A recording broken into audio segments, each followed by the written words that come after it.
मिस्र का जालिम हुक्मरान फिरौन, जो अपने आप को रब आला कहने लगा था, उसका जुल्म बनी इजराइल पर इस हद तक बढ़ चुका था कि उनके बच्चों को कत्ल कर दिया जाता और माओं को जिंदा रहने की सजा दी जाती।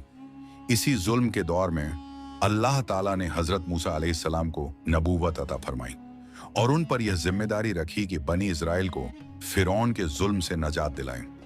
मूसा अलैहिस्सलाम ने फिरौन को दावत हक दी, लेकिन फिरौन का तकब्बुर इतना सख्त था कि वह सिर्फ ये कहता रहा, मैं तुम्हारा सबसे बड़ा रब हूं। लेकिन अल्लाह की कुदरत के सामने किसी का दावा चल नहीं सकता। जब जुल्म हद से बढ़ गया, अल्लाह ने मूसा अलैहिस्सलाम को हुक्म दिया, अपनी कौम को रात के वक्त लेकर निकल जाओ, मैं तुम्हें नजात दूंगा। बनी इजराइल मिस्र से निकल पड़े और फिरौन अपनी पूरी फौज के साथ उनके पीछे भाग पड़ा। सुबह का वक्त समंदर के किनारे बनी इजराइल फंस गए। आगे गहरा पानी।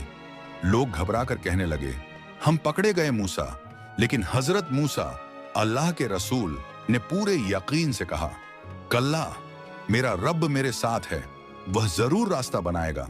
और फिर वह मुकद्दस लम्हा आया। मूसा अल्लाह के रसूल ने अपना अस्सा समंदर पर मारा। कुरान के मुताबिक दरिया 12 रास्तों में फट गया। पानी पहाड़ों की तरह दोनों तरफ जम गया। बनी इजराइल सूखी जमीन पर गुजर गए। फिरौन भी अपनी फौज के साथ दरिया में उतर गया। लेकिन जैसे ही मूसा अलैहिस्सलाम और उनकी कौम पार कर चुके, समंदर अपनी जगह वापस आ गया। फिरौन और उसकी फौज तमाम पानी में डूब गए। और उस वक्त फिरौन चिल्लाया, मैं मूसा के रब पर ईमान लाता हूं।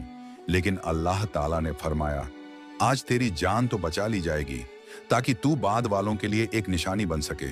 दोस्तों, यह वाकया हमें बताता है, जब बंदा अल्लाह पर यकीन रखे, जब जुल्म हद से बढ़ जाए और जब हक़ को दबाया जाए, तो अल्लाह अपने बंदे को वह रास्ता दिखाता है जो दुनिया को नामुमकिन लगता है। अल्लाह हम सबको मूसा अलैहिस्सलाम जैसा यकीन अता फरमाए। आमीन।